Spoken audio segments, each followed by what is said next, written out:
Hello everyone, welcome to Matrix. इस video में हम जेईई मेन सितंबर 2020 के जो 5 सितंबर सेकंड शिफ्ट का पेपर है उसके क्वेश्चंस डिस्कस करेंगे। वन बाय वन डिस्कशन करते हैं।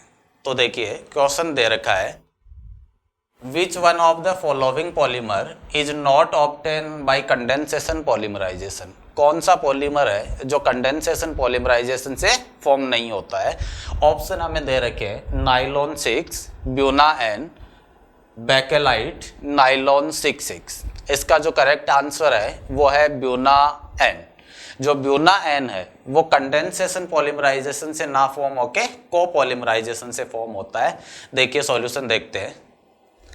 नाइलॉन 6 की जो मोनोमर यूनिट होती है वो 6 एमिनो हेक्जेनोइक एसिड होता है।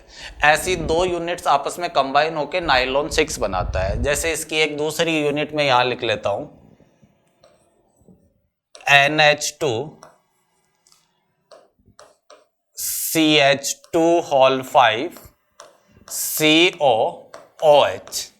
ये इस तरीके से कंबाइन होगा, यहां से OH और यहां से हाइड्रोजन, ये H2O रिमूव हो जाएगा और यहाँ इस कार्बन और नाइट्रोजन के बीच में बॉन्ड बन जाएगा। तो ये देखिए ये NHCH2 C डबल बॉन्ड हो, ये NH ने बॉन्ड बना लिया।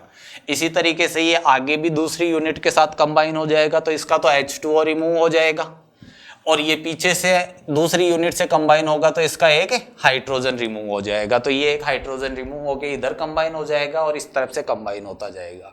इस पॉलीमराइजेशन में अगर हम देखें तो दो मोनोमर यूनिट आपस में कंबाइन होती है, उसके साथ में एक छोटे मॉलिक्यूल का एलिमिनेशन होता है, H2O का एलिमिनेशन होता है। इस जो पॉलीमराइजेशन होता है उसको कंडेंसेशन पॉलीमराइजेशन बोलते हैं। मतलब जो नाइलॉन 6 है वो कंडेंसेशन पॉलीमराइजेशन से फॉर्म होता है। सेकंड देखते हैं। सेकंड नाइलॉन 6 की बात करते हैं। नाइलॉन 6 की जो मोनोमर यूनिट होती है, दो मोनोमर यूनिट होती है। एक होता है हेक्सा मिथाइलिन डाइएमाइन और एक होता है एडेपिक एसिड। ये आपस में इस तरीके से कंबाइन होता है, यहाँ से नाइट्रोजन का एक हाइड्रोजन और यहाँ से OH ये रिमूव हो जाएगा और ये नाइट्रोजन और कार्बन के बीच में ये बॉन्ड बन जाएगा, है ना। यहाँ C डबल बॉन्ड O और यहाँ NH भी आएगा, है ना। यहाँ बीच में NH जुड़ा हुआ है यहाँ पे, है ना। इन दोनों के बीच में NH भी जुड़ा हुआ है। तो इस तरीके से कंबाइन होके नाइलॉन 6 फॉर्म होगा और इसमें भी अगर हम देखें तो एक H2O मॉलिक्यूल एलिमिनेट होता है। इसलिए ये जो पॉलीमराइजेशन है ये पॉलीमराइजेशन भी कंडेंसेशन पॉलीमराइजेशन है। इसके बाद में नेक्स्ट देखिएगा ब्यूना एन। ब्यूना एन की जो मोनोमर यूनिट होती है वो 1,3-ब्यूटाडाइन और एक्राइलोनाइट्राइल होता है। इसमें कंडेंसेशन नहीं होता है, इसमें किसी मॉलिक्यूल का एलिमिनेशन नहीं होता है। ये दोनों आपस में इस तरीके से कंबाइन होंगे, ये बॉन्ड यहाँ से ब्रेक हो जाएंगे तो इन चारों कार्बन की एक एक वैलेंसी फ्री हो गई। ये बॉन्ड भी यहाँ से ब्रेक हो जाएगा तो इन दोनों कार्बन की भी एक एक वैलेंसी है वो फ्री हो जाएगी। ये दोनों कार्बन आपस में बॉन्ड बना लेंगे, ये दोनों कार्बन तो आपस में बॉन्ड बना लेंगे। ये कार्बन एक नेक्स्ट 1,3-ब्यूटाडाइन के साथ बॉन्ड बना लेगा, ये कार्बन एक नेक्स्ट एक्राइलोनाइट्राइल के साथ बॉन्ड बना लेगा। तो इस तरीके से, और ये दोनों कार्बन है ये यहाँ बीच में डबल बॉन्ड बना लेंगे। तो देखिए ये जो CH2 है वो किसी दूसरी यूनिट से जुड़ जाएगा, फिर CH डबल बॉन्ड CH, इसके बाद में CH2, ये CH2 इस CH2 से जुड़ गया, ये CH की एक वैलेंसी फ्री हुई है वो नेक्स्ट यूनिट से जुड़ जाएगी। इस तरीके से ब्यूना एन बनता है। इस पॉलीमराइजेशन को को पॉलीमराइजेशन बोलते हैं। तो ये इसका करेक्ट आंसर है। नेक्स्ट देखिए बेकेलाइट की बात करते हैं। बेकेलाइट में जो मोनोमर यूनिट होती है वो फिनॉल और फॉर्मेल्डिहाइड होता है। फिनॉल और फॉर्मेल्डिहाइड एसिडिक मीडियम में कंडेंस होते हैं ना। इस तरीके से देखिए जो फॉर्मेल्डिहाइड है वो होता है CH2 डबल बॉन्ड O। पहले ये H+ लेगा, जो ऑक्सीजन का लोन पेयर है उस पर ये H+ जुड़ेगा, ये बन गया CH2OH और कार्बन पे चार्ज कैसा आ गया, पॉजिटिव चार्ज आ गया कार्बन पे। ये ES रिएक्शन हो जाएगी फिनॉल के साथ, तो ये इसके ऑर्थो पोजीशन पे जुड़ गया, इसकी पैरा पोजीशन पे जुड़ गया। एक से ज़्यादा भी हो सकता है ना, फिर जैसे इसकी पैरा पे हुआ है वैसे इसकी ऑर्थो पे भी हो गया। और ये 3 तरीके की इसमें यूनिट बन सकती है, ये बन सकती है, ये बन सकती है, ये बन सकती है ना। इसमें जो फॉर्मेल्डिहाइड है वो हम एक्सेस में लेते हैं। अब फाइनली क्या होता है, जो ये वाली यूनिट बनी है, ऐसी बहुत सारी यूनिट्स आपस में कंबाइन हो जाएगी। इस तरीके की बहुत सारी यूनिट्स आपस में कंबाइन होगी। वो इस तरीके से होगी, पहले देखिए H प्लस यहाँ पे अटैक करेगा और यहाँ से ये H2O रिमूव होगा, तो माइनस H2O लिख दूँ। जब ये कार्बन पे पॉजिटिव चार्ज आया है तो ये कार्बन इसके साथ रिएक्ट कर जाएगा। ये जो फिनॉल है ये कार्बन पे पॉजिटिव चार्ज ये इस पे अटैक करेगा और ये यूनिट इस तरीके से आपस में जुड़ जाएगी। ये आ जाएगा CH2, ये O और ये यहाँ OH है, यहाँ पे ऐसे यूनिट जुड़ी हुई है। तो ये चारों तरफ ऐसे यूनिट जुड़ जाएगी और एक पॉलीमर बनाते हैं जिसको बेकेलाइट बोलते हैं। इस पॉलीमराइजेशन में भी आप देखोगे तो यहाँ देखो H2O रिमूव हो रहा है, इसलिए इस पॉलीमराइजेशन को भी हम कंडेंसेशन पॉलीमराइजेशन बोलते हैं। तो ये हमें ध्यान रखना होता है कि कौन सा कोपॉलीमराइजेशन से फॉर्म हो रहा है और कौन सा कंडेंसेशन पॉलीमराइजेशन से फॉर्म हो रहा है। क्वेश्चन है, adsorption of A gas follow Freundlich adsorption isotherm if X is the mass of the gas adsorbed on M mass of the adsorbent. The correct plot of X by M versus P. हमें अलग अलग temperature पे X by M और P के बीच में graph बनाना है। इसमें जो करेक्ट आंसर है वो 1 है। अब देखिए इसके बारे में हम डिस्कस करते हैं कि प्लॉट हमें किस तरीके से बनाना है। तो देखिए हमें ये पता है कि जो फ्रेंडलिच आइसोथर्म होती है ये फिजिकल एडजॉर्प्शन के बेसिस पे होती है। अगर आपको कोई भी एडजॉर्प्शन नहीं दे रखा है तो हम फिजिकल एडजॉर्प्शन ही मान के चलते हैं। और फिजिकल एडजॉर्प्शन में हमें ये पता है कि टेम्परेचर इंक्रीज होने पे जो एडजॉर्प्शन है वो डिक्रीज हो जाता है। तो अगर हमें ग्राफ बनाना है, जैसे हम P और X बाई M के बीच में ग्राफ बनाए, फ्रेंडलिच के अकॉर्डिंग जो X बाई M होता है वो directly proportional P power 1 by N होता है और इसका ग्राफ कुछ इस तरीके का ग्राफ आता है। जो ग्राफ आता है वो इस तरीके का ग्राफ आता है। इसमें अलग अलग कंडीशन ली जाती है। जैसे लो टेम्परेचर होता है, at low temperature, at low pressure, pressure की बात करते हैं ना, टेम्परेचर नहीं, at low pressure. At low pressure पे ये इसको फॉलो करता है, X by M directly proportional P और इसकी पावर 1 होगी, है ना। मतलब ये देखिए लो प्रेशर पे स्ट्रेट लाइन की तरह होता है। अगर हम हाई प्रेशर पे बात करें तो एट हाई प्रेशर पे इसकी कंडीशन होती है कि X by M directly proportional P power 0 हो गया। P पावर 0 हो गया इसका मतलब X बाई M कॉन्स्टेंट हो गया, तो ये कॉन्स्टेंट हो जाता है हाई प्रेशर पे। और जो मॉडरेट प्रेशर रेंज होती है उसमें ये इसको फॉलो करता है, X by M directly proportional P power 1 by M। तो ये तो नॉर्मली इसका ग्राफ होता है।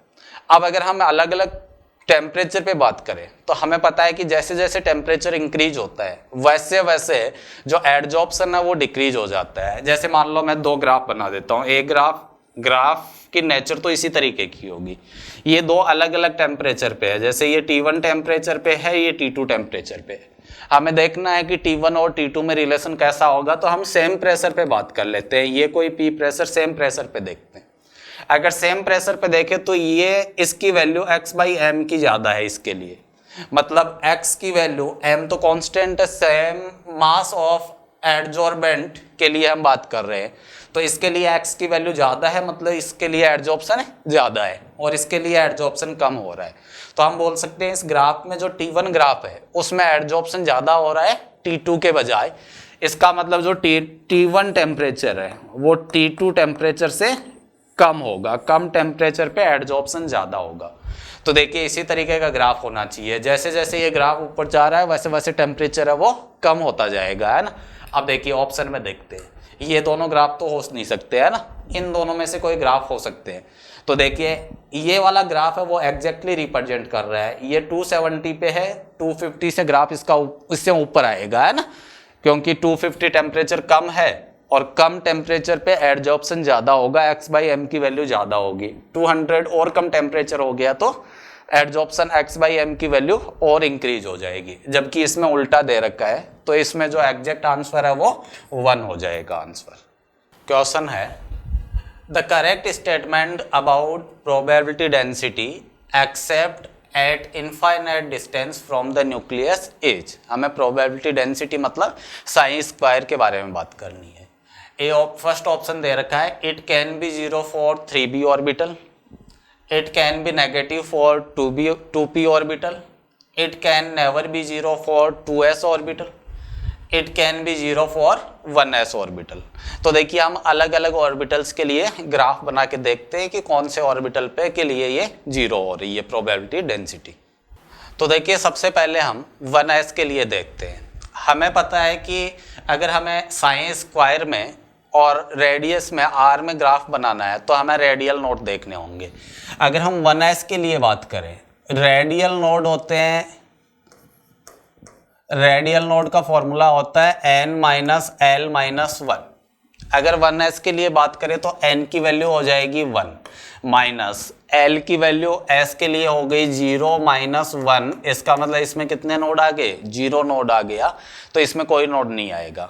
हमें ये भी पता है कि 1s के लिए जो ग्राफ स्टार्ट होता है वो 0 से स्टार्ट नहीं होता है ना। देखिए इसका ग्राफ देखते हैं, इस तरीके का ग्राफ आता है इसका, है ना।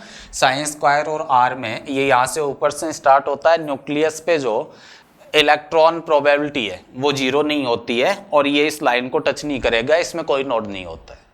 अब हम 2s के लिए बात करते हैं। 2s के लिए अगर हम नोड कैलकुलेट करें तो ये आ जाएगा n की वैल्यू 2 है, l की वैल्यू 0 है, माइनस 1 इक्वल टू 1। टोटल कितने नोड आने चाहिए? 1 नोड आने चाहिए। तो इसमें देखिए ग्राफ इसी तरीके का होगा, बस ये एक बार ये ग्राफ इसको टच करेगा, इस लाइन को टच करेगा, वो नोड होगा, इस तरीके का ग्राफ आएगा, है ना। ये यहाँ पे एक नोड बन गया, इसके बाद में ये इसके पैरेलल हो जाएगा, टच नहीं करेगा। अब हम 2p की बात करते हैं। देखिए जो 2p है, 2p में अगर हम नोड देखें तो 2p में जो नंबर ऑफ नोड होंगे, n की वैल्यू 2 है, l की वैल्यू p के लिए 1 है, माइनस 1 मतलब इसमें 0 नोड होंगे, कोई नोड नहीं होंगे। और ये जो ग्राफ है वो 0 से स्टार्ट होता है ना। साइन स्क्वायर का जो ग्राफ है वो यहाँ से स्टार्ट होता है, मतलब न्यूक्लियस पे जो इलेक्ट्रॉन फाइंडिंग प्रोबेबिलिटी है वो 0 होती है और ये इसको टच नहीं होना चाहिए, इसमें कोई नोड नहीं होता है। इसी तरीके से अगर हम 3p के लिए बात करें तो देखिए इसमें 3p में अगर नोड कैलकुलेट करें तो नोड हो जाएगा n की वैल्यू 3, l की वैल्यू 1, माइनस 1 इक्वल टू कितने नोड आ रहे हैं? इसमें एक नोड आ रहे हैं, तो 3p वाले में एक नोड आना चाहिए। इस तरीके का ग्राफ आएगा जिसमें यहाँ पे ये नोड बन रहा है, एक नोड। तो ये हमने देख लिया कि जो 1s है उसमें कोई नोड नहीं मिलता है, जो 2s है उसमें हमें एक नोड मिलता है, जो 2p है उसमें कोई नोड नहीं होता है, और जो 3p है उसमें एक नोड मिलता है ना। अब हम देखिए ऑप्शन देखते हैं। Option it can be 0 for 3p orbital, हाँ बिल्कुल ये ऑप्शन सही है, 3p में एक नोड होता है तो ये वाला ऑप्शन सही है। Second, it can be negative for 2p orbital, sine square का ग्राफ कभी भी नेगेटिव नहीं होता है, तो सेकंड ऑप्शन गलत है। Third option, it can never be 0 for 2s orbital, 2s orbital में एक बार 0 होता है, एक नोड मिलता है। It can be 0 for 1s orbital, 1s orbital में कोई नोड नहीं होता है, इसका मतलब उसमें ये ग्राफ कभी भी 0 नहीं होता है, तो इसमें जो एग्जैक्ट आंसर है वो कितना हो गया? फर्स्ट हो गया इसमें। देखिए क्वेश्चन है, the following molecule act as N, ये है ब्रोमोफेनिरामीन। देखिए ये जो क्वेश्चन है ये केमिस्ट्री इन एवरीडे लाइफ से है, जिसमें मेडिसिन और ड्रग्स दे रखी हुई है, वहाँ से ये क्वेश्चन है। तो ये जो मेडिसिन है ब्रोमोफेनिरामीन, ये एंटीहिस्टामिन होती है ना, ये एलर्जी में काम में आती है ना, तो ये एंटी एलर्जिक होती है, जब एलर्जी में ये काम आती है इसको एंटीहिस्टामिन बोलते हैं। ये लर्न करना है ना, ये लर्न करने वाला सवाल है, ये बस याद करना है आपको। इसमें क्वेश्चन दे रखा है, lattice enthalpy and enthalpy of solution of NaCl are 788 kilojoule per mole and 4 kilojoule per mole respectively. The hydration enthalpy of NaCl is, NaCl की हमें हाइड्रेशन एंथैल्पी कैलकुलेट करनी है। तो देखिए हम इस तरीके से लिख सकते हैं, जो NaCl सॉलिड है, अगर इसमें हम एंथैल्पी ऑफ सॉल्यूशन की बात करें तो एंथैल्पी ऑफ सॉल्यूशन का मतलब हो गया, इसको हमें कन्वर्ट करना है Na plus aqueous plus Cl minus aqueous. ये जो रिएक्शन है, इस रिएक्शन की एंथैल्पी, और ये हमें दे रखी है enthalpy of solution equal to 4 kilojoule per mole दे रखा है। सेकंड हमें दे रखा है लैटिस एंथैल्पी। लैटिस एंथैल्पी का मतलब ये हो गया कि जो NaCl सॉलिड है इसको गैसियस आयंस में कन्वर्ट करना, ये लैटिस एंथैल्पी होती है ना, Cl माइनस गैसियस। इस जो रिएक्शन की एंथैल्पी होती है वो लैटिस एंथैल्पी होती है और ये डेल H इक्वल टू हो गया, लैटिस एंथैल्पी हमें दे रखी है 788 किलो जूल। हमसे पूछा है एंथैल्पी ऑफ हाइड्रेशन। हाइड्रेशन का मतलब होता है जो गैसियस आयन है उसको एक्वस में कन्वर्ट करना, मतलब ये वाली एंथैल्पी। ये जो डेल H है इसको डेल H हाइड्रेशन लिख सकते हैं ना, और ये जो डेल H हाइड्रेशन है इसको मैं ले लेता हूँ x। अब देखिए हेस लॉ के अकॉर्डिंग हम यहाँ से ये लिख सकते हैं, चाहे आप यहाँ से डायरेक्ट पहुंच जाओ या यहाँ से ऐसे घूम के पहुंचो, दोनों ही केस में जो डेल H की वैल्यू है वो सेम होगी। तो हम ये लिख सकते हैं इक्वेशन 4 इक्वल टू, ये हो जाएगा 788 प्लस x, और यहाँ से x इक्वल टू आ जाएगा -784 किलो जूल पर मोल, इसकी यूनिट हो जाएगी। तो इसमें आंसर करेक्ट हो जाएगा 2, जो सेकंड है वो करेक्ट आंसर हो गया इसका। देखिए क्वेश्चन है the variation of molar conductivity with concentration of an electrolyte x in aqueous solution is shown in the given figure. ये हमें मोलर कंडक्टिविटी और कंसंट्रेशन में ग्राफ दे रखा है। देखिए ये जो ग्राफ है ये वीक इलेक्ट्रोलाइट का ग्राफ है ना। कोलरास लॉ के अकॉर्डिंग वीक इलेक्ट्रोलाइट के लिए जो लैम्डा m है वो इक्वल टू होता है लैम्डा m नॉट माइनस, यहाँ पे कोई कांस्टेंट आता है k इंटू √c। ये कोलरास लॉ हो गया है ना। और इसका जब ग्राफ बनाते हैं तो ये ग्राफ आता है। ये जो कोलरास लॉ है वो वीक इलेक्ट्रोलाइट के लिए होता है। तो ये वीक इलेक्ट्रोलाइट के लिए हो गया। और इनमें से अगर हम देखें तो KNO3 स्ट्रॉन्ग इलेक्ट्रोलाइट है, एसिटिक एसिड वीक इलेक्ट्रोलाइट है, HCl और NaCl भी स्ट्रॉन्ग इलेक्ट्रोलाइट है, इसलिए इसका आंसर 2 हो जाएगा CH3COH। देखिए क्वेश्चन दे रखा है the major product of the following reaction. इस रिएक्शन का हमें मेजर प्रोडक्ट बताना है। तो देखिए इसका मेजर प्रोडक्ट बनाते हैं। ये हमें कंपाउंड दे रखा है। सबसे पहले हमें क्या करना है, H+ का अटैक करवाना है। अच्छा इसमें यहाँ पे डेल भी है ना, इसमें यहाँ पे डेल का साइन भी है, हीट भी कर रहे हैं इसको। तो देखिए सबसे पहले तो क्या होगा, H+ है वो यहाँ अटैक करेगा। H+ यहाँ अटैक करेगा तो ये OH2+ बनेगा, जो एक बढ़िया लिविंग ग्रुप बन जाएगा। यहाँ से H2O रिमूव हो जाएगा। तो देखिए फर्स्ट स्टेप में यहाँ H2O रिमूव करवा देते हैं, ये इसमें कन्वर्ट हो गया। ये CH2CH3 इस कार्बन पे पॉजिटिव चार्ज आ गया और ये डबल बॉन्ड हो।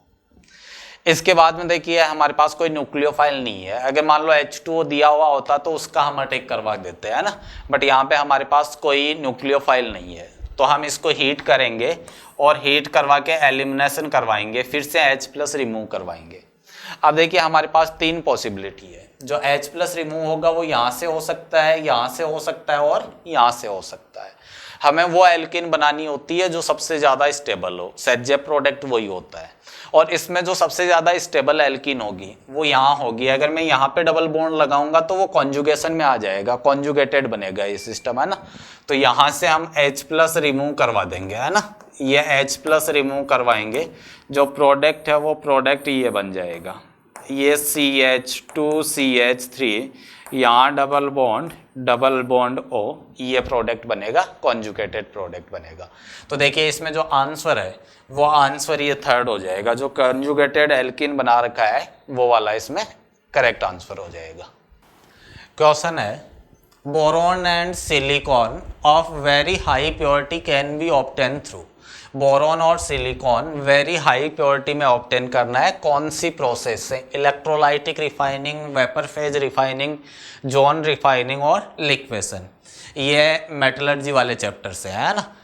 तो देखिए इसमें जो भी सेमीकंडक्टर्स होते हैं, सेमीकंडक्टर्स हमें हाईली प्योर स्टेट में चाहिए होते हैं, और जो सेमीकंडक्टर्स की रिफाइनिंग करते हैं वो हम जोन रिफाइनिंग से उनको रिफाइन करते हैं, है ना। तो इसमें जो आंसर है बोरॉन और सिलिकॉन दोनों ही सेमीकंडक्टर है, इसलिए इसका आंसर हो जाएगा जोन रिफाइनिंग। जोन रिफाइनिंग से हम इसको सेपरेट रिफाइन करेंगे।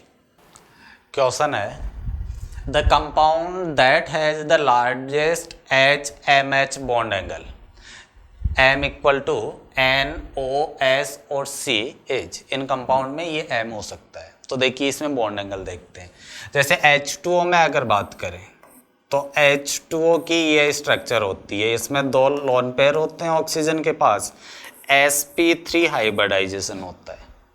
तो देखिए sp3 हाइब्रिडाइजेशन का जो बॉन्ड एंगल है वो एग्जैक्टली 109 डिग्री 28 मिनट हो सकता है, बट इसमें लोन पेयर होने की वजह से ये बॉन्ड एंगल कम होके 104 डिग्री आ जाता है ना, 104 डिग्री के आसपास आ जाता है, साथ में 30 मिनट भी होते हैं, तो 104 डिग्री के आसपास नियर इक्वल हम लिख सकते हैं। सेकेंड H2S की बात करते हैं। H2S में देखिए सल्फर की साइज बड़ी होने की वजह से इसमें जो ऑर्बिटल है वो मिक्स नहीं हो पाते, इसको ड्रैग रूल बोलते हैं ना। ड्रैग रूल के अकॉर्डिंग इसमें जो सल्फर की साइज बड़ी होने की वजह से हाइब्रिडाइज नहीं हो पाते हैं ऑर्बिटल्स, क्योंकि इसमें हाइब्रिडाइजेशन की ज़रूरत ही नहीं पड़ती है। इसके जो लोन पेयर है वो प्योर s ऑर्बिटल में रहना चाहते हैं, है ना। इसमें जो बॉन्ड एंगल होता है एक्चुअली में इसमें जो बॉन्ड एंगल होगा वो होता है 92 डिग्री, और 92 डिग्री मतलब नियर इक्वल हो गया कि अनहाइब्रिड ऑर्बिटल्स का बॉन्ड एंगल हो गया हो। तो जैसे p ऑर्बिटल है तो उनमें बॉन्ड एंगल कितना होता है, 92 डिग्री होता है। तो ये जो बॉन्ड बने होते हैं ये प्योर p ऑर्बिटल के बॉन्ड होते हैं, मतलब इसमें हाइब्रिडाइजेशन नहीं होता है, इसको ड्रैग रूल बोलते हैं ना। इसी तरीके से CH4 में बात करें, CH4 में कोई लोन पेयर नहीं होता है ना, कार्बन के पास कोई लोन पेयर नहीं होगा, और इसका हाइब्रिडाइजेशन sp3 होता है, exact bond angle 109 degree 28 minute होता है। अमोनिया में एक लोन पेयर होता है, हाइब्रिडाइजेशन sp3 होता है अमोनिया का, इसका sp3 हाइब्रिडाइजेशन होता है। बॉन्ड एंगल एक लोन पेयर होने की वजह से 109 डिग्री 28 मिनट से तो कम हो जाएगा, बट इससे ज़्यादा होगा क्योंकि इसमें 2 लोन पेयर है। इसका बॉन्ड एंगल होता है 107 डिग्री के आसपास, है ना। जितना अगर हाइब्रिडाइजेशन सेम है तो आप लोन पेयर के बेसिस पे बोल सकते हो सेंट्रल एटम के पास जितने ज़्यादा लोन पेयर होंगे उसका बॉन्ड एंगल उतना ही कम हो जाएगा। तो अगर इन सब में हम देखें तो हाईएस्ट बॉन्ड एंगल किसका जा रहा है, CH4 का जा रहा है, इसमें आंसर हो जाएगा CH4। क्वेश्चन है hydrogen peroxide in the pure state is H2O2 के बारे में बात करनी है। अगर H2O2 की शेप की बात करें तो ये ओपन बुक स्ट्रक्चर होती है, इसकी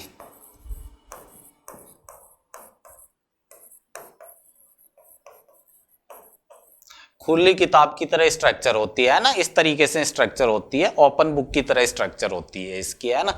ओपन बुक स्ट्रक्चर हो गई, इसका मतलब ये नॉन प्लेनर हो गया, फिर ये प्लेनर नहीं है। तो पहली बात तो नॉन प्लेनर इसकी स्ट्रक्चर होती है। अगर इसके कलर के बारे में बात करें तो जो H2O2 है उसकी अगर कंसंट्रेशन कम है तो H2O2 है वो कलरलेस होता है ना, ये कलरलेस होता है। बट एट हाई कंसंट्रेशन ये ब्लू कलर का होता है। अगर कंसंट्रेशन बहुत ज्यादा हो जाए H2O2 की तो वो ब्लू कलर का दिखने लग जाता है ना। तो अगर इसमें से हम सुटेबल आंसर देखें तो वो हो जाएगा 4, क्योंकि 4 है, इसी में नॉन प्लेनर दे रखा है ना, और ऑलमोस्ट कलरलेस दे रखा है, इसका मतलब H2O2 की कंसंट्रेशन कम होगी तो ये कलरलेस होता है, हाई कंसंट्रेशन पे ये ब्लू कलर का हो जाता है ना। तो इसका आंसर हो जाएगा 4। क्वेश्चन है कंसिडर द कॉम्प्लेक्स आयन एक trans COEN whole twice Cl2 plus दे रखा है और एक सिस दे रखा है ना, A और B, ये सिस और ट्रांस दोनों दे रखे हैं। इसमें हमें बताना है कि कौन सा ऑप्टिकली एक्टिव है। तो देखिए ऑप्टिकल एक्टिविटी देखने के लिए हमें सिमेट्री देखनी होती है। अगर सिमेट्री जैसे प्लेन ऑफ सिमेट्री आ गई तो वो ऑप्टिकली इनएक्टिव हो जाता है, और अगर प्लेन ऑफ सिमेट्री एब्सेंट है इसका मतलब वो ऑप्टिकली एक्टिव हो जाएगा। तो देखिए हम देखते हैं, ये देखिए ये ट्रांस वाला है ना, ट्रांस का मतलब हो गया कि ये अपोजिट साइड में होने चाहिए। इसमें अगर हम बात करें तो इसमें देखिए प्लेन ऑफ सिमेट्री आ रही है ना, इस तरीके से देखिए अगर मैं इसको यहाँ से एक प्लेन पास करवाऊँ तो ये POS आ रहा है, इसमें प्लेन ऑफ सिमेट्री है। प्लेन ऑफ सिमेट्री है, इसका मतलब ये ऑप्टिकली इनएक्टिव होगा। इसी तरीके से अगर हम सिस में बात करें तो ये सिस की स्ट्रक्चर हो गई। सिस में ये जो Cl है वो दोनों एक ही तरफ होंगे, है ना, ये सिस हो गया। सिस में अगर हम देखें तो इसमें कोई सिमेट्री नहीं आ रही, प्लेन ऑफ सिमेट्री नहीं आ रही। ये देखिए यहाँ प्लेन ऑफ सिमेट्री नहीं है, ये प्लेन ऑफ सिमेट्री नहीं है यहाँ पे। वो इसलिए कि ये जो En की रिंग यहाँ पे इस तरफ से जुड़ी हुई है, बाहर की तरफ से, और ये वाली En फिर अंदर की तरफ से होगी। अगर एक ये En बाहर की तरफ से है तो ये एक En अंदर की तरफ से होगा। तो अगर ये प्लेन पास करवाएंगे तो ये En बाहर की तरफ से हो गया और ये जो En है वो अंदर की तरफ से हो गया, सिमेट्रिकल अरेंजमेंट नहीं आएगा। तो इसमें प्लेन ऑफ सिमेट्री नहीं है, अब्सेंट है, इसलिए ये ऑप्टिकली एक्टिव हो गया। और अगर ये ऑप्टिकली एक्टिव है तो इसकी जो मिरर इमेज है वो एक अलग कंपाउंड बन गया, ये एक अलग आइसोमर बन गया, है ना। तो ये ऑप्टिकली एक्टिव है, मतलब इसका आंसर हो जाएगा A can not be optically active. मतलब जो ट्रांस वाला है उसमें तो प्लेन ऑफ सिमेट्री रहती है, इसलिए वो ऑप्टिकली इनएक्टिव होगा, और सिस वाले में कोई सिमेट्री नहीं है, इसलिए ये ऑप्टिकली एक्टिव हो जाएगा। फोर्थ आंसर इसमें करेक्ट हो जाएगा। क्वेश्चन है the one that is not suitable for the removal of permanent hardness of water is treatment with sodium carbonate. Sodium carbonate के साथ ट्रीट करते हैं हम, परमानेंट हार्डनेस है वो रिमूव करवाते हैं इससे। आयन एक्सचेंज मेथड, ये भी परमानेंट हार्डनेस के लिए हम यूज करते हैं, परमानेंट हार्डनेस को रिमूव करवाने के लिए। क्लार्क मेथड, ये हम टेम्परेरी हार्डनेस रिमूव करवाने के लिए यूज करते हैं। अगर क्लार्क मेथड में बात करें तो देखिए क्लार्क मेथड में हम CaOH whole twice lime water add करते हैं। लाइम वाटर ऐड करने से टेम्परेरी हार्डनेस है वो तो रिमूव हो जाती है। जैसे टेम्परेरी हार्डनेस ये होती है CO3 होल ट्वाइस बाइकार्बोनेट होते हैं, ये आपस में रिएक्ट करके CaCO3 प्लस H2O बना लेते हैं और ये CaCO3 है वो पर्सिपिटेट हो जाता है। तो इसमें ये हार्डनेस अगर मान लो इसमें टेम्परेरी हार्डनेस है तो वो तो रिमूव हो जाती है, बट परमानेंट हार्डनेस जैसे CaCl2 है, ये CaOH होल ट्वाइस के साथ कोई रिएक्शन नहीं होती है, पर्सिपिटेट नहीं होता है, इसलिए ये टेम्परेरी हार्डनेस रिमूव करवाने की मेथड है। इसमें ये आंसर हो जाएगा क्लार्क मेथड। क्वेश्चन है the correct order of the ionic radii of O2 minus N3 minus F minus Mg2 plus Na plus and Al3 plus as. अगर आप इनको अच्छे से देखोगे तो ये सारे के सारे आइसो इलेक्ट्रॉनिक स्पीसीज है। सब में जो नंबर ऑफ इलेक्ट्रॉन है वो इक्वल है, सब में 10 इलेक्ट्रॉन है ना। जैसे इसमें बात करें O2 माइनस, तो O2 माइनस में कितने इलेक्ट्रॉन है, 10 इलेक्ट्रॉन हो गए, है ना। ये O2 माइनस 6 एटॉमिक नंबर होता है, 2 नेगेटिव चार्ज है। इसी तरीके से N3 माइनस, N3 माइनस में भी कितने इलेक्ट्रॉन है, 10 इलेक्ट्रॉन है। F माइनस, इसमें 10 इलेक्ट्रॉन है, फ्लोरीन का एटॉमिक नंबर 9 होता है। इसके बाद में सोडियम प्लस, सोडियम 11 नंबर पे होता है और एक पॉजिटिव चार्ज है तो 10 इलेक्ट्रॉन हो गए। Mg2 प्लस और इसके बाद में Al3 प्लस, ये सारे के सारे आइसो इलेक्ट्रॉनिक स्पीसीज है। और आइसो इलेक्ट्रॉनिक स्पीसीज में जो एटॉमिक रेडियाई है, एटॉमिक या आयन है तो आयनिक रेडियाई बोलेंगे, ये इनवर्सली प्रोपोर्शनल होता है जेड इफेक्टिव, जेड इफेक्टिव के इनवर्सली प्रोपोर्शनल होता है। और आइसो इलेक्ट्रॉनिक स्पीसीज में हम बोल सकते हैं जेड इफेक्टिव, जितना ज्यादा एटॉमिक नंबर है उसका जेड इफेक्टिव उतना ही ज्यादा है, क्योंकि नंबर ऑफ इलेक्ट्रॉन इक्वल है।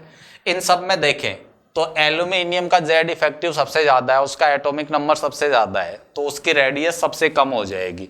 इसके बाद में magnesium, sodium, fluorine, oxygen, nitrogen, ये आयनिक रेडियाई का ऑर्डर हो गया। जो करेक्ट आंसर है वो हो जाएगा इसमें थर्ड। तो इस तरीके से आपको जो आयनिक रेडियाई है आइसो इलेक्ट्रॉनिक स्पीसीज के लिए अरेंज करना होता है। क्वेश्चन है the rate constant K of a reaction is measured at different temperature T, and the data are plotted in the given figure. The activation energy of the reaction in kilojoule per mole is R is a gas constant है ना, तो इसमें ये हमें plot दे रखा है ln k tens to power 3/t के बीच में। तो देखिए हमें पता है according to Arrhenius equation k equal to होता है a exponential minus EA by RT, जहाँ पे EA है वो एक्टिवेशन कांस्टेंट है और A आरएनएस कांस्टेंट है। इसमें हम दोनों तरफ ln ले लेते हैं, तो ये हो जाएगा ln k equal to ln A,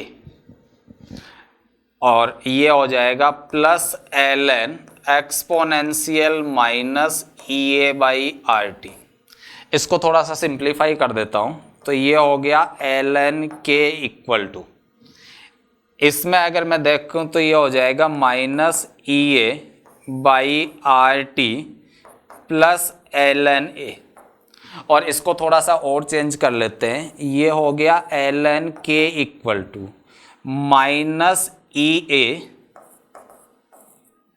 by R, इसको टेंस टू पावर 3 से ऊपर और नीचे मल्टीप्लाई कर देते हैं, तो ये tens to power 3/t plus ln A हो गया। तो देखिए ये ln के तो y एक्सिस पे है और टेंस टू पावर 3/t ये x एक्सिस पे है। तो इस ग्राफ की जो स्लोप है वो स्लोप इस ग्राफ की ये हो जाएगी minus EA by R into tens to power 3। तो ग्राफ की जो स्लोप है वो आ गया minus EA by R into tens to power 3।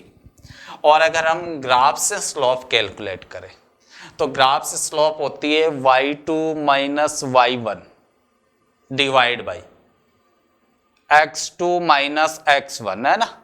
तो देखिए इसमें जो स्लोप है वो हो जाएगी y2 हो गया 10 माइनस y1 हम 0 ले लेते हैं, तो ये हो गया 10 माइनस 0 डिवाइड बाई, अगर ये y1 है 10, ये y2 माइनस y1, तो ये हो जाएगा 0 माइनस 5 हो गया, ये आ गया -2।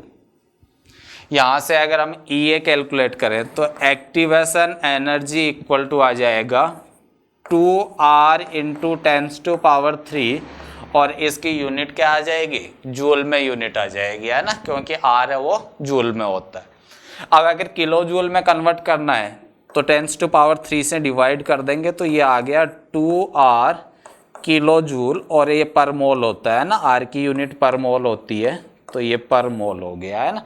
इसका आंसर हो गया 2R, आंसर हो जाएगा थर्ड 2R, इसमें आंसर आ जाएगा। तो इस तरीके से आपको ग्राफ से स्लोप को कंपेयर करना था, स्लोप ग्राफ की जो स्लोप है और इस इक्वेशन से जो स्लोप आ रही है, दोनों को इक्वल पुट करके एक्टिवेशन एनर्जी कैलकुलेट करनी होती है। क्वेश्चन है, an element crystallises in a face centered cubic FCC unit cell with cell edge A, cell की जो एज लेंथ है वो A दे रखी है, small a, the distance between the center of two nearest octahedral voids in the crystal lattice is, solid state से problem है। इसमें हमें दो ऑक्टाहेड्रल FCC में दो ऑक्टाहेड्रल के बीच की जो शॉर्टेस्ट डिस्टेंस है वो बतानी है। तो देखिए सबसे पहले तो हम बात करते हैं कि FCC में ऑक्टाहेड्रल वॉइड होते कहाँ कहाँ पे। FCC में जो ऑक्टाहेड्रल वॉइड है, जिसको मैं OV लिख देता हूँ, ऑक्टाहेड्रल वॉइड दो जगह पे होते हैं। एक तो होता है at centre of unit cell, unit cell के सेंटर पे होता है, और एक एज सेंटर है उस पे होता है। जो एज है उसका जो सेंटर या उसका जो मिड पॉइंट है उस पे होता है। तो ये तो एक तो यहाँ होता है और दूसरे कहाँ पे होते हैं, एट सेंटर ऑफ एज, जितने भी एज है उनके सेंटर पे होते हैं ना। तो देखिए कोई भी डिस्टेंस निकाल लो, दोनों डिस्टेंस है वो इक्वली आएगी है ना, चाहे आप एज सेंटर और जो क्यूब का सेंटर होगा, जो यूनिट सेल का सेंटर होगा वो कैलकुलेट कर लो, या दो एज सेंटर है उनके बीच की डिस्टेंस कैलकुलेट कर लो, वो दो ऑक्टाहेड्रल वॉइड्स के बीच की डिस्टेंस हो जाएगी। तो देखिए कैलकुलेशन इस तरीके से करेंगे। ये एक क्यूब दे रखा है, इस क्यूब में ये एक एज का सेंटर हो गया और एक एज का सेंटर ये हो गया। ये टोटल डिस्टेंस a है, तो ये डिस्टेंस कितनी हो जाएगी, ये a/2 हो जाएगी। और ये टोटल ये एज लेंथ है, तो ये इसकी हाफ डिस्टेंस कितनी हो गई, a/2 होगी। हमें ये वाली डिस्टेंस कैलकुलेट करनी है।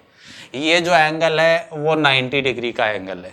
तो हम ये जो डिस्टेंस है, इस डिस्टेंस को मैं x ले लेता हूँ। यहाँ से हम लिख सकते हैं x equal to √ a²/4 plus a²/4। तो ये हो गया √2a²4, या इसको लिख सकते हैं a²/2। ये आ जाएगा a/√2। तो दो ऑक्टाहेड्रल वॉइड्स के बीच की जो डिस्टेंस होती है वो a/√2 होती है। जो करेक्ट आंसर है वो ये हो जाएगा a/√2। क्वेश्चन है the major product formed in the following reaction. ये जो रिएक्शन है इसमें मेजर प्रोडक्ट बताना है हमें। देखिए हमें रिएक्टेंट ये दे रखा है, मैं यहाँ लिख लेता हूँ CH3 CH double bond CH और इस पे दो CH3 लगे हुए हैं।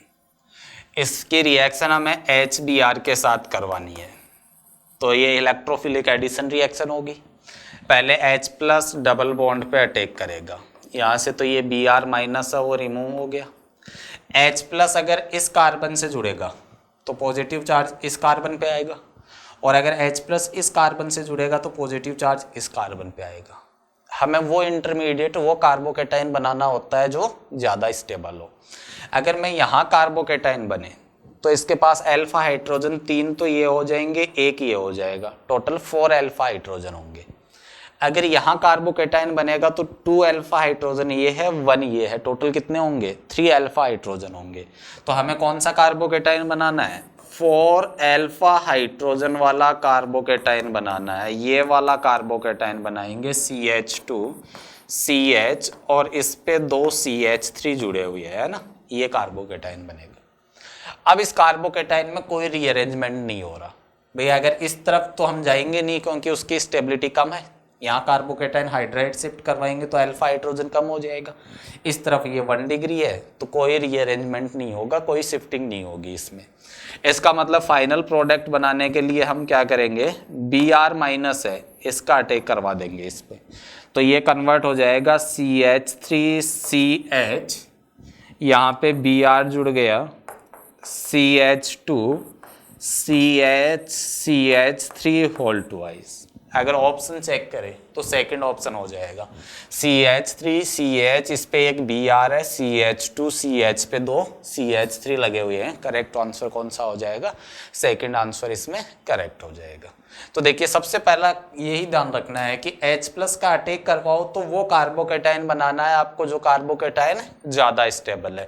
पहले आपको रीअरेंजमेंट का नहीं सोचना है, पहले तो आपको वो कार्बोकेटाइन बनाना है जिसकी स्टेबिलिटी ज़्यादा है, और स्टेबिलिटी हम अल्फा हाइड्रोजन से चेक कर लेंगे अगर रेजोनेंस नहीं है तो। क्वेश्चन है the increasing order of boiling point of the following compound. ये कंपाउंड दे रखे हैं जिनके बॉइलिंग पॉइंट के इंक्रीजिंग ऑर्डर बताने हैं हमें। अगर इनके एग्जैक्टली बॉइलिंग पॉइंट देखें तो बॉइलिंग पॉइंट का ऑर्डर ये है। इसका जो बॉइलिंग पॉइंट है वो 202 डिग्री है, इसका 279 डिग्री है, इसका 284 डिग्री है ना। इनके बॉइलिंग पॉइंट में बहुत ज़्यादा डिफरेंस नहीं होता है, और इसका बॉइलिंग पॉइंट 243 डिग्री सेल्सियस है ना। ये तो एक्चुअल डेटा हो गए। अब हमें एक्चुअल डेटा तो याद नहीं रहते, तो हम देखते हैं कैसे इनको कंपेयर कर सकते हैं।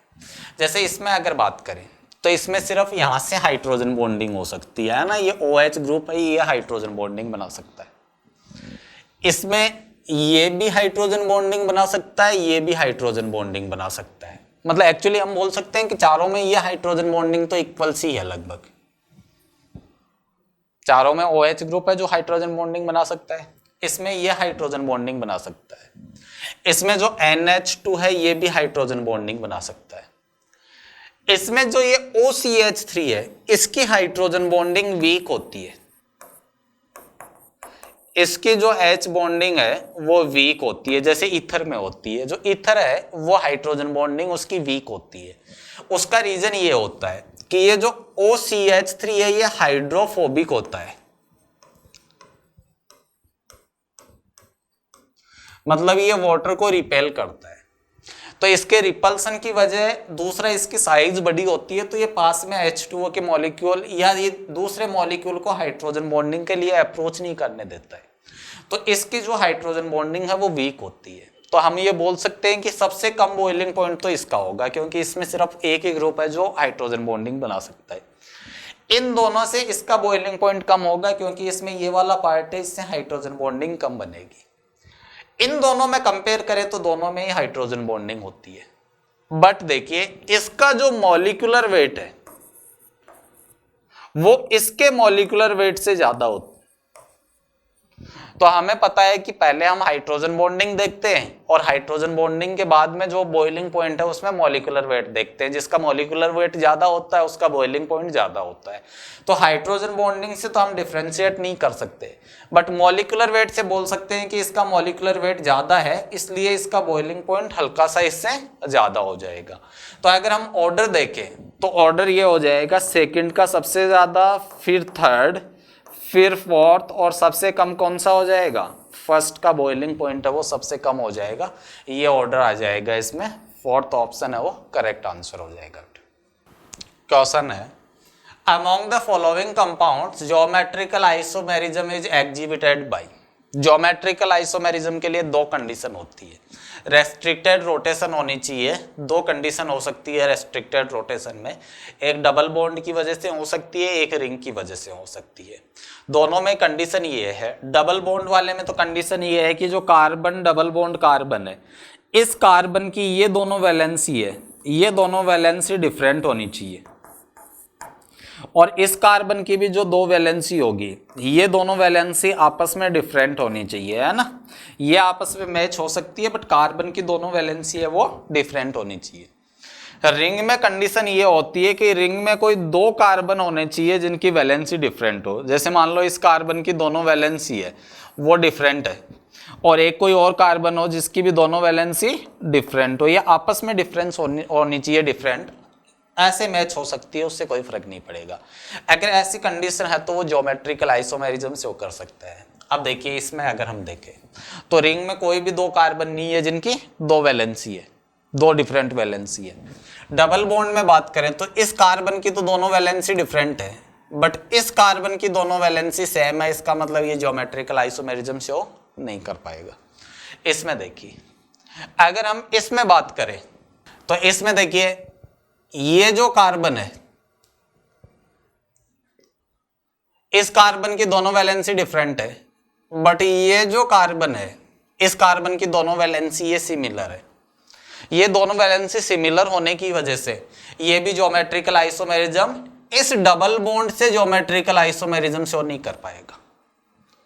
बट इसमें यहां देखिए इस कार्बन की एक वैलेंसी हाइड्रोजन है और एक CH3 है, दोनों डिफरेंट है, और इसकी भी एक हाइड्रोजन है और एक CH3 है, दोनों डिफरेंट है। इसका मतलब ये यहां से ज्योमेट्रिकल आइसोमेरिज्म शो करेगा, ये इसका ऑप्शन सही हो जाएगा। इसमें बात करते हैं, इसमें कार्बन की रिंग में कोई भी दो कार्बन की दो वैलेंसी डिफरेंट नहीं है। अगर यहां देखें तो इस कार्बन की दोनों वैलेंसी सेम है, डबल बॉन्ड से भी ये ज्योमेट्रिकल आइसोमेरिज्म शो नहीं कर पाएगा, नहीं होगा। इसमें अगर देखोगे तो रिंग से तो ज्योमेट्रिकल आइसोमेरिज्म शो नहीं करेगा, बट देखिए यहाँ डबल बॉन्ड से देखिए इस कार्बन की दोनों वैलेंसी डिफरेंट है, इस कार्बन की भी ये दोनों वैलेंसी डिफरेंट। देखो इस वैलेंसी पे यहाँ CH3 लोग जुड़ा हुआ है, बट इस वैलेंसी पे यहाँ कोई ग्रुप नहीं जुड़ा हुआ है। इसका मतलब ये इस डबल बॉन्ड से ज्योमेट्रिकल आइसोमेरिज्म शो कर देगा। इसमें फोर्थ ऑप्शन भी सही है।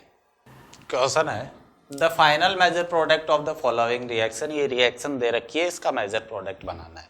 तो देखिए इसमें मेजर प्रोडक्ट बनाते हैं। सबसे पहले इसकी रिएक्शन इसके साथ करवाते हैं, Ac2O, ये एनहाइड्राइड है ना, ये एनहाइड्राइड हो गया, CH3C डबल बॉन्ड O, इसको SIL ग्रुप बोलते हैं, SC बोलते हैं ना, O और ऐसे दो ग्रुप जुड़े हुए हैं।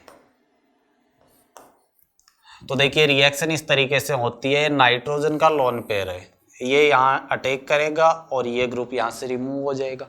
मतलब इसमें जो प्रोडक्ट बनेगा वो प्रोडक्ट ये बन जाएगा। ये यहाँ पे Me ग्रुप जुड़ा हुआ है, यहाँ पे ये NH बन जाएगा, C डबल बॉन्ड हो CH3 है ना, ये यहाँ से जुड़ेगा, नाइट्रोजन पे पॉजिटिव चार्ज आएगा, वहाँ से H प्लस रिमूव हो जाएगा, तो फाइनली ये ग्रुप, ये कंपाउंड बन गया और माइनस CH3 CO माइनस तो यहाँ से हुआ है, H प्लस यहाँ से हुआ है, तो CH3 COH रिमूव हो गया। अब देखिए सेकेंड स्टेप में आपको दे रखा है Br2 FeCl3 की प्रेजेंस में, लुईस एसिड की प्रेजेंस में, तो ये तो सिंपल ब्रोमिनेशन हो जाएगा। ब्रोमिनेशन देखे तो ये भी एक्टिवेटिंग ग्रुप है, ये भी एक्टिवेटिंग ग्रुप है, बट ये स्ट्रॉन्ग एक्टिवेटिंग ग्रुप है तो इसके हिसाब से होगा, और ये बल्कि ग्रुप है तो इसके ऑर्थो पोजीशन पे ना लग के ब्रोमीन कहाँ लग जाएगा, इसके पैरा पोजीशन पे ब्रोमीन जुड़ जाएगा, मतलब ये इसमें कन्वर्ट हो जाएगा। यहाँ ये Me लगा है, यहाँ Br आ जाएगा, ये NHC डबल बॉन्ड हो CH3 हो गया। इसके बाद में नेक्स्ट स्टेप में OH माइनस और डेल दे रखा है, तो ये वाले ग्रुप का हाइड्रोलिसिस हो जाएगा, ये यहाँ से ब्रेक हो जाएगा, इस पे H प्लस जुड़ जाएगा और इस पे OH माइनस जुड़ जाएगा, ये प्रोडक्ट बन जाएगा इसमें final major product.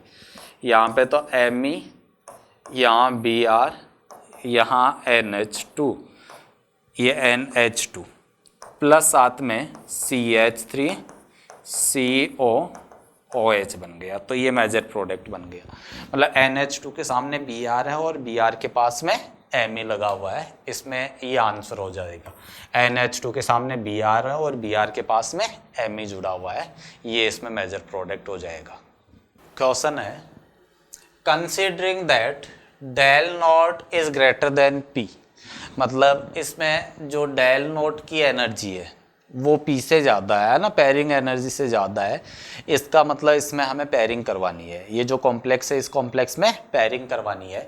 The magnetic moment of RuH2O whole 6 2 plus would be, तो देखिए RuH2O होल 6 2 प्लस है, मतलब ये ऑक्टाहेड्रल कॉम्प्लेक्स हो गया है ना। इसमें अगर Ru की बात करें तो Ru का जो एटॉमिक नंबर होता है वो 44 एटॉमिक नंबर होता है, और इसका कॉन्फ़िगरेशन की बात करें तो कॉन्फ़िगरेशन हो जाएगा क्रिप्टॉन तक कंप्लीट हो गया। क्रिप्टॉन के बाद में ये इस तरीके से लिख देता हूं क्रिप्टॉन, इसके बाद में आ जाएगा 4d, इसमें 7 इलेक्ट्रॉन होंगे और 5s में 1 इलेक्ट्रॉन होगा, वो हाफ फील्ड की वजह से होता है ना, 7s में 2 होना चाहिए बट 1 इलेक्ट्रॉन इसके पास आ जाएगा क्योंकि ये हाफ फील्ड सेल सब सेल बन रही है ना, d में 7 इलेक्ट्रॉन। इसमें अगर इसकी ऑक्सीडेशन स्टेट देखें तो Ru की ऑक्सीडेशन स्टेट +2 है, तो +2 के लिए बात करें तो इसमें हो जाएगा 4d में इलेक्ट्रॉन कितने हो जाएंगे 6, एक इलेक्ट्रॉन यहाँ से रिमूव होगा, एक इलेक्ट्रॉन यहाँ से रिमूव होगा। अगर हम ऑक्टाहेड्रल के लिए D की स्प्लिटिंग की बात करें तो D की इस तरीके से स्प्लिटिंग होती है, नीचे 3 ऑर्बिटल होते हैं, इनको T2G बोलते हैं, और यहाँ ऊपर 2 ऑर्बिटल जाते हैं और इनका नाम Ag होगा। अब हमें ये ध्यान रखना है, हमें डेल नोट की वैल्यू P से ज़्यादा दे रखी है, इसका मतलब पहले पेयरिंग करवानी है। तो देखिए 1 इलेक्ट्रॉन 2 3, फिर पेयरिंग करवानी है तो ये टोटल 6 इलेक्ट्रॉन हो गए, मतलब इसका जो कॉम्प्लेक्स का जो कॉन्फ़िगरेशन होगा वो हो जाएगा T2G6 Eg0। मतलब इसमें अगर हम नंबर ऑफ अनपेड इलेक्ट्रॉन देखें, जो n है इसकी वैल्यू कितनी हो जाएगी 0 हो जाएगी, नंबर ऑफ अनपेड इलेक्ट्रॉन। अब अगर हम मैग्नेटिक मोमेंट की बात करें, μm की बात करें, तो ये होता है √n+2 Bm बोर मैग्नेटॉन, तो ये इसका फॉर्मूला होता है। n की वैल्यू 0 है, इसका मतलब इसकी वैल्यू कितनी हो जाएगी 0 हो जाएगी, है ना।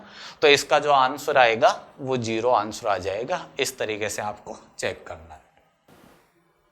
क्वेश्चन है for a reaction 1 mole of X, 1.5 mole of Y and 0.5 mole of Z were taken in 1 liter vessel and allowed to react at equilibrium. The concentration of Z was 1 mole per liter. The equilibrium constant of the reaction is X by 15. The value of X is, X की value बतानी है हमें कि X की value क्या होगी। तो देखिए रिएक्शन हमें दे रखी है X प्लस वाई, ये कन्वर्ट हो रहे हैं to Z. T equal to 0 पे अगर हम बात करें तो इसकी कंसंट्रेशन 1 हो जाएगी, है ना, वॉल्यूम 1 है वेसल का, इसकी कंसंट्रेशन 1.5 हो गई। और जो जेड दे रखा है इसका 0.5 मोल दे रखे है ना, तो जेड के 0.5 मोल दे रखे हैं, मतलब ये इसकी कंसंट्रेशन हो गई। अगर टी इक्वल टू इक्विलिब्रियम की बात करें तो देखिए इक्विलिब्रियम पे मैं मान लेता हूँ रिएक्शन फॉरवर्ड डायरेक्शन में जा रही है, उससे कोई फर्क नहीं पड़ता, रिएक्शन कोई भी डायरेक्शन में जाए, हम मान लेते हैं कि फॉरवर्ड में जा रही है ना। अगर बैकवर्ड में आएगी तो भी आंसर सही आ जाएगा, कोई दिक्कत नहीं होगी। तो देखिए ये 1 माइनस एक्स, ये 1.5 माइनस एक्स, ये कितना बन जाएगा 2x बन जाएगा, है ना। हमें ये दे रखा है कि इक्विलिब्रियम पे जो जेड की कंसंट्रेशन है वो 1 मोलर दे रखी है, तो ये हो गया, ये थोड़ा सा करेक्शन कर देता हूँ, 0.5 प्लस 2x हो गया, है ना, 0.5 ऑलरेडी थी और 2x फॉर्म हो रहा है। जेड की इक्विलिब्रियम पे कंसंट्रेशन है वो 1 दे रखी है, तो यहाँ से x कैलकुलेट करोगे वो 0.25 आ गया। इसका मतलब इसकी वैल्यू 0.75 हो गई और इसकी वैल्यू हो गई 1.25। अगर इसके लिए मैं केसी लिखूं तो केसी इक्वल टू हो जाएगा Z square divide by concentration of X into concentration of Y. Z square मतलब हो गया 1 स्क्वायर डिवाइड बाई एक्स की कंसंट्रेशन 0.75 है और इसकी कंसंट्रेशन 1.25 है, ये किसके इक्वल हो जाएगा, x अपॉन 15 के इक्वल हो जाएगा, ये दे रखा है। यहाँ से आप कैलकुलेट करोगे, कैलकुलेशन कर लोगे आराम से, x इक्वल टू कितना आ जाएगा 16 आ जाएगा। तो देखिए इसका आंसर कितना आ जाएगा 16 आंसर आ जाएगा। इस तरीके से कैलकुलेशन करनी है, नॉर्मल आसान सा सवाल है इक्विलिब्रियम से।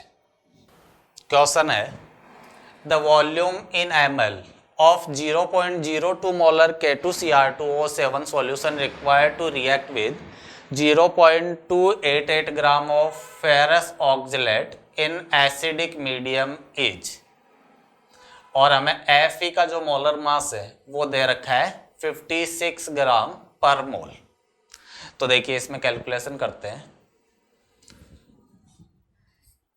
K2Cr2O7 ये रिएक्ट कर रहा है फेरस ऑक्जेलेट C2O4, रिएक्शन होगी, ये ऑक्सीडाइजिंग एजेंट है, खुद कन्वर्ट हो जाएगा Cr3+ में कन्वर्ट होता है। इसमें देखें तो Fe का ऑक्सीडेशन हो जाएगा जो Fe3+ में कन्वर्ट हो जाएगा और कार्बन CO2 में कन्वर्ट होगा। बस यही ध्यान रखने वाली बात है कि इसमें Fe और कार्बन दोनों का ऑक्सीडेशन होता है। एन फैक्टर, अगर इसका एन फैक्टर की बात करें तो इसका एन फैक्टर देखिए +6 से +3 में कन्वर्ट हो रहा है, पर मॉलिक्यूल 2 एटम है तो इसका एन फैक्टर कितना हो गया 6। इसका अगर एन फैक्टर कैलकुलेट करें तो इसका एन फैक्टर 2 एटम की ऑक्सीडेशन स्टेट में चेंज आ रहा है, तो दोनों के ऑक्सीडेशन स्टेट इंक्रीज हो रही है, ऐड करना होगा। Fe +2 से +3 में जा रहा है 1+, कार्बन की यहाँ +3 ऑक्सीडेशन है जो +4 में कन्वर्ट हो रहा है, तो चेंज कितने का आ रहा है 1 का चेंज आ रहा है।